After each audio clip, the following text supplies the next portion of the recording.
When I first decided to learn Spanish, I was full of excitement and confidence. I told myself, this will be easy. I'll learn fast. I could already imagine myself traveling through beautiful cities, talking freely with locals, laughing at jokes, and feeling proud that I could speak another language. I had big dreams, and I thought motivation alone would carry me all the way. But reality hit me like a cold wave. The first time I listened to native speakers, I couldn't understand a single word. They talked so quickly, words blended together like rushing water. I tried to grab just one, but everything slipped away. My ears felt lost, my brain froze, and my confidence disappeared. I remember sitting in a small cafe one day, listening to people chatting around me. They smiled, they moved their hands, they laughed, and I sat there silent. I felt like I was outside of their world, trapped behind a glass wall. My mouth stayed closed, my voice stayed inside. I wanted to say something, anything, but fear stopped me. Maybe I'm not good at languages, I thought. Maybe I'll never get it. That moment was painful. It made me question myself. But at the same time, a small voice inside whispered, "Don't quit yet. Try one more time." So I stayed. I listened again, even if it was confusing.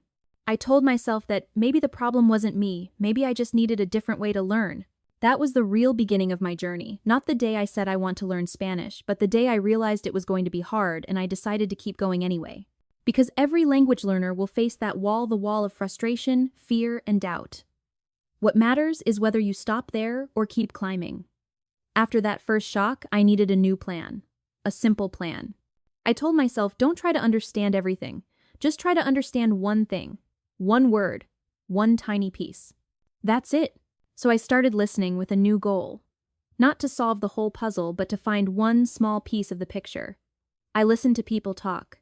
I watched their faces, their hands, their smiles. And then I heard it. Hola. It was short. It was friendly. It was clear. I whispered it to myself. Hola. I smiled. For the first time, Spanish felt possible. That one word became my little treasure. I didn't write it on a big list. I didn't study it like homework. I lived with it. I said it in the morning when I woke up, like saying hello to the day. I said it in the mirror while brushing my teeth. I said it walking to the bus. I said it quietly at the store. One word many times. The next day, I waited for another small word. Gracias. Thank you. Again, I carried it with me. I used it in tiny, safe moments. If someone held a door for me, I said gracias. If I finished a small task, I told myself gracias for trying. Every word was a little win. Every win gave me energy for tomorrow. This method felt slow, but it was strong. Why? Because small things grow. One word turns into two. Two become five. Five become a phrase. A phrase becomes a short sentence. It's like planting seeds. You don't see a tree on day one, but if you water it every day, the tree will come. I also noticed something important. Small goals remove fear. When I tried to understand everything, I felt stress. My brain shut down.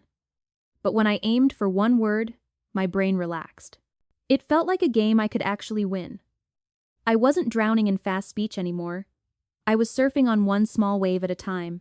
Here's a trick that helped me. I connected each new word to a real moment. Pan bread when I ate breakfast. Agua water when I filled my cup. Amigo friend when I texted someone I like. Real life glued the words into my memory. No flashcards needed, no pressure, just life. Sometimes I forgot a word. That's normal. I didn't get angry with myself. I simply listened again and caught it later. I treated learning like walking, not like a test. If I stumbled, I took the next step. If I felt shy, I whispered. If I felt brave, I spoke louder. Both are progress. And here's a little joke I told myself to stay positive. If I learn one word a day in a year, I'll know 365 words. That's more words than most parrots. And parrots are great at parties. Silly, yes. But it made me smile, and smiling kept me going. So that was my new strategy. One word a day, used many times, connected to real life. Small steps, low pressure, daily wins. And slowly the language that once felt like a fast river began to slow down. I could finally see the water one drop at a time. Even after learning a handful of words, I still felt slow. My brain could think of the word, but my mouth wouldn't deliver it on time. It was like the Wi-Fi between my thoughts and my tongue kept dropping. Then I discovered a method called shadowing. The idea is simple but powerful. You listen to a native speaker and speak at the same time as them, like a shadow walking beside their voice. At first it felt strange. I played a short clip in Spanish and tried to copy the speaker in real-time rhythm, intonation, even pauses. My tongue tripped over sounds I wasn't used to. My mouth felt like it had run a marathon after 2 minutes. But I didn't stop. I told myself, 1 minute is enough today. The next day I did 2. Then 3. Slowly my mouth started trusting my brain. Shadowing does something special. It trains timing and music, not just words. You start to feel the language's beat, the rise and fall, the quick syllables, the soft endings. I noticed that when I shadowed, I stopped translating in my head. My brain didn't have time for that. It had to dance with the sound. That dance is what made me sound more natural. Here's how I made it work. Choose short, clear audio. I picked slow, friendly voices, first news for kids beginner podcasts, simple stories. If the clip was 30 seconds perfect, I could repeat it 3 times without crying. Use headphones and speak out loud. Whispering helps if you're shy, but moving your mouth matters. It's like a gym for your lips and tongue. Match the speaker's melody. Not just the words, copy the emotion, the smile, the surprise. If the speaker laughs, let a bit of laughter color your voice. You're not just learning vocabulary, you're learning character. Micro loops. I repeated the same line 5 to 10 times until it felt smooth. Then I added the next line. Like Lego bricks, one clean piece at a time. Record yourself. Painful, I know. But when I listened back, I could hear what needed work. Maybe my R was too soft, or my stress was in the wrong place. Small notes, small fixes. One day on a bus ride, I shadowed a short story with my earbuds in. My mouth moved quietly. People probably thought I was practicing for a secret mission. But after a week of doing this daily, something changed. In real conversations, my responses came faster. I wasn't searching for the perfect word anymore. A good enough phrase arrived on its own, already shaped by the rhythm I'd practiced. A small joke kept me motivated. If I shadow every day, maybe one day my Spanish will stop shadowing me and finally walk ahead. It made me laugh, and it kept me pressing play. Shadowing didn't replace learning new words. It connected them. It turned vocabulary into sentences, and sentences into speech. Most importantly, it made my mouth and brain become friends. They finally moved together step by step to the same music. When motivation fades, habits protect you. I learned that the hard way. Some days I felt excited to study, other days I felt tired, busy, or just lazy. If I waited for perfect energy, I wouldn't study at all. So I made a quiet promise to myself: 10 minutes of Spanish every day. Not 1 hour, not a big plan, just 10 minutes, no excuses. Why 10 minutes? Because it's small enough to start even on bad days. When your brain hears 1 hour, it gets scared. When your brain hears 10 minutes, it says, okay, we can do that. And here's the magic: once you start, you often do more. But even if you don't, 10 minutes still counts. The chain stays unbroken.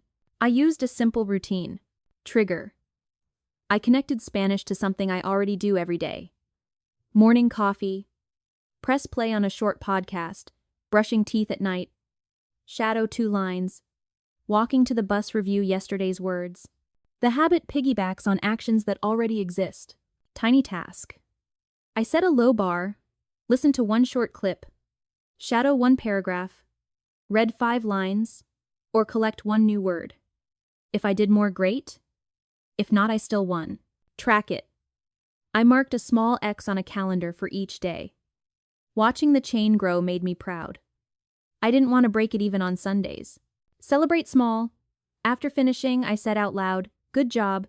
It sounds silly, but it teaches your brain that learning equals a reward.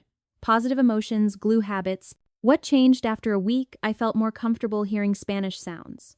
After a month, I understood more phrases without translating. After a few months, I could speak more clearly and react faster. None of this came from one huge study day. It came from showing up every day, especially on the boring days. There were still hard moments.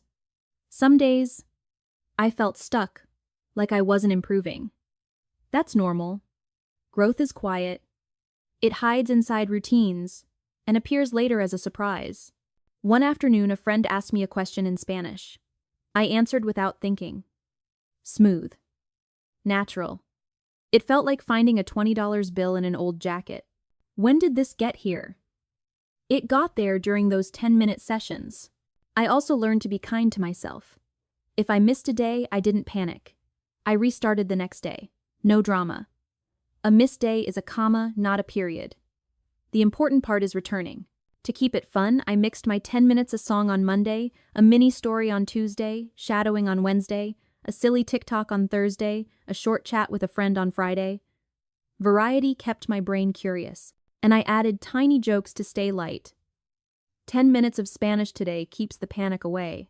In the end, the 10-minute rule wasn't about time. It was about identity. Every day I practiced, I proved to myself, I am the kind of person who learns languages. And that belief carried me forward even when motivation took a nap. In the end, I didn't become a perfect Spanish speaker. I didn't learn every word in the dictionary, and I still made mistakes, sometimes funny ones. But something more important happened. I could live in the language. I could listen and understand people. I could ask for help, order food, tell a joke, and make new friends. I could travel and feel at home in places that once felt far away. That was the win I wanted all along. What surprised me most was this language learning isn't a race with a finish line. There's no medal for fastest, and there's no referee holding a stopwatch. It's more like a long, beautiful walk. Some days you move quickly. Some days you slow down and enjoy the view. The point isn't to arrive. The point is to keep moving one step at a time. I also learned that you don't need to move to another country or memorize every grammar rule to grow. You don't need a huge plan or a perfect study desk. What you need is a small habit, a kind voice in your head, and the courage to begin again tomorrow. 1 word a day. A few minutes of shadowing. 10 minutes that you protect like a tiny plant. Water it. Let the sun do the rest. When fear shows up, and it will talk to it kindly. I hear you, you can say, but I'm practicing anyway. When doubt whispers, you're too slow, answer. Slow is smooth, and smooth becomes fast. When frustration tells you to quit, smile and take a smaller step. If a paragraph feels heavy, read one sentence. If a sentence feels heavy, read one word.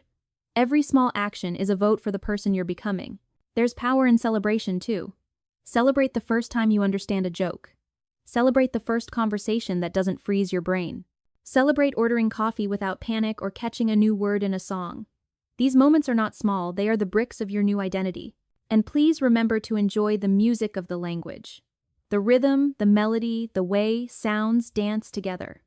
Shadowing taught me that pronunciation is not only logic, it's music. When you relax and let the language sing through you, your voice finds its place. So, here's my final message to you. You can do this. Even if you're shy. Even if you feel slow. Even if yesterday was hard. You're not alone. You're learning. You're growing. Speak to your mirror. Learn one new word today. Press play on a short story tomorrow. Protect your 10 minutes.